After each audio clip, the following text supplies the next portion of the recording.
Mention taco shows, the good, the bad, and the ugly. The highlights and, unfortunately, the lowlights that stood out this past week in the vast sea we call humanity. It's 101.1 our Orlando's rock station. Hey, voting is open if you want to get an early vote in for You Say It, We Play It. More Earth Day birthday tickets up for grabs this morning. Facebook page is where you do this. Take you about 2 seconds. Tell us which Seven Dust song we should play at 9 o'clock. Mm-hmm. 3 songs up. Get your vote in. Let's go through the bad actors first, and then some good stuff, and then, of course, the culmination of all this, the Good News Network, which Bob will be looking at here momentarily. Well, we're all ready for the Good News Network. Assume. The horrible incident that happened last Sunday in Burnsville, Minnesota, where 2 police officers and a first responder were all shot and killed responding to a domestic incident in Minnesota. We now know the name of the suspect there, Shannon Gooden, who, after killing the first responders, then killed himself. Mm-hmm. Coward, complete coward. Horrible. Troopers continue to search in Sumter County for whoever was responsible for running down a guy named Mike Berry, who used to be a writer for the Sentinel. I remember that name. On US 301 near County Road 102 in Sumter County. He was walking along the road and boom, car hit him, killed him, took off. Man.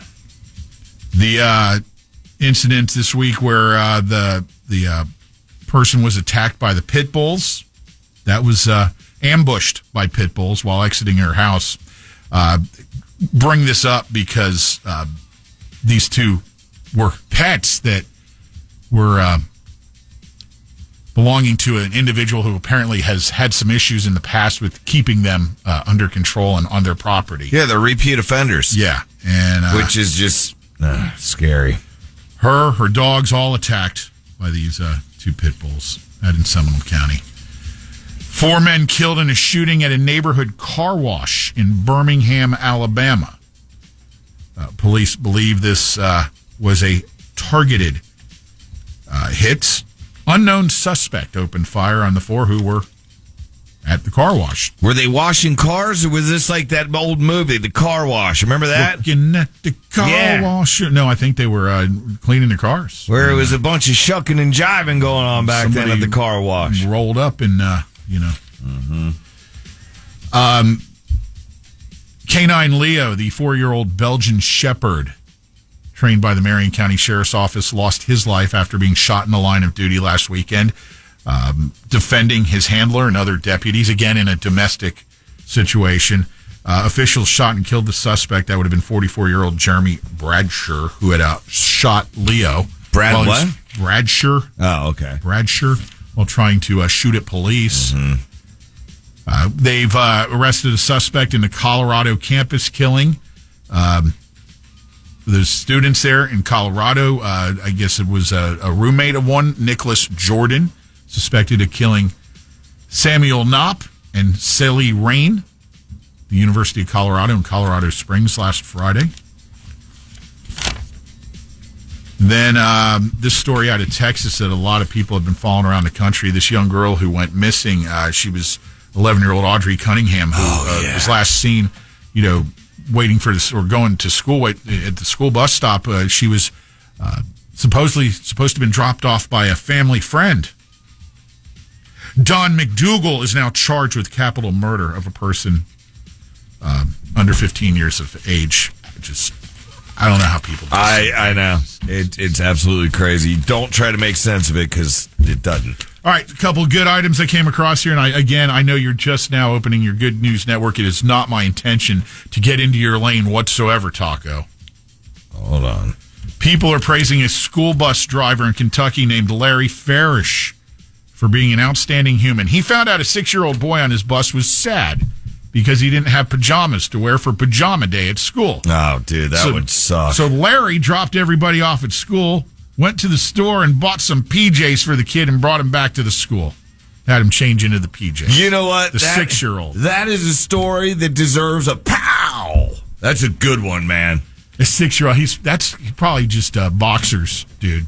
You know, doesn't have pajamas. 6 years old. He's not wearing boxers. What are you talking about? I don't know if he doesn't have pajamas. No, he's just wearing regular clothes and he's sad. It's like on bad sock day or weird sock day. If you don't have crazy socks, it stinks. He didn't watch. He's not wearing boxers at 6. That's like an older thing, I think. That's a girl thing. I don't understand the women wearing boxers. You know, I don't really think that's too sexy. Guy in Nebraska was cleaning out his glove box, found an old unscratched lottery ticket for a game called Trucks and Bucks. What do you get? Won the grand prize, a new Ford F-150 pickup. He'd been driving around with the ticket in there for months in his glove box. Was it still good? I thought they'd go bad. No, it was a scratch-off. Oh, yeah, I'll come think of the other. They also took care of the taxes. Sweet. So the whole thing was $81,000, basically, the value that the guy dealt with. And then hats off to the police officer that saved that baby's life earlier this month after a motorcycle going 100 miles an hour crashed into the mother's car. The guy on the bike died on impact, almost took 6-month-old Lola with him. However, the quick responding officer, Dave Musgrove, was first on the scene, did CPR, and brought the child back.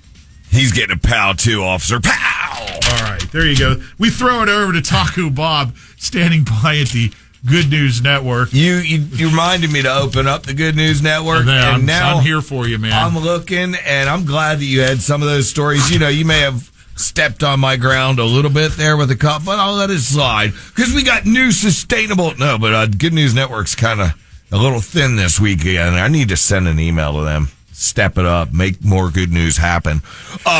New sustainable Florida homes, Pat. Turns out, you know, after the hurricanes and stuff, they build them tougher and stronger, heavier windows or whatever. Well, new sustainable Florida homes survived the latest hurricane that got them, as nearby homes were devastated and never lost power. They survived and never lost power. And you say, well, wow, that shouldn't be good news because the people got devastated down the street, but at least they're working towards it. Sustainable. Yeah. What did I say? You said. It's totally sustainable. I figured I screwed it up. No. We have a couple that converts a 40-foot school bus into a gorgeous home for working and traveling. Pat, if you saw this, Partridge family. It says in all caps, look inside. If you saw it, it's amazing. Pulling a nice little school bus colored Jeep right behind it. I didn't open it to see the inside, but if they say it's incredible, then wow. I'm not giving them a pow or anything. We have deep sea octopus nursery that there's 4 new species confirmed. That's pretty cool, you know, as long as you give the legs from them for that calamari or whatever. That's a monkey. This is cool, man. A preschool was opened inside a dementia care home. We all have somebody related to that has dementia or a friend or somebody, and it's horrible. But they opened a preschool inside a dementia care home, and it just shows this old codger playing with a little girl, like they're touching fingers. They said all heaven broke loose. Pow! That's super cool, you know? I mean, they're like the same situations going. They're both in diapers, probably. We have that's not a good one, this Bolivian place. Oh, how cool is this? Old Paul McCartney, you know, he was a Beatle. He gets bass his Hofner bass guitar. That's been missing for years. Yeah. 50 years. Yeah. Somebody stole it out of their van. Yeah. And to think the Beatles were traveling around in a van at one time. My, how far they've come. Pow! This guy's still working at 96 years old. For those who are, you know, still milking the government teat right now, I had to be out because, you know, I understand some things happen, jobs went away, we got to take pay cuts and all that crap. But this guy, 96-year-old, is thought to be Britain's oldest worker, and he has no plans to retire. He said, quote, "You can't sit back. Keep on going." Pow! I could read you more. They got more. They've been focusing a lot on apes and monkeys and stuff. But we're just going to end on that. Old dude working. Ready to get set for Lunch and Tacos commercial-free workday rock block? Yeah, I'm totally ready. All right, just checking. Thank you, Taco.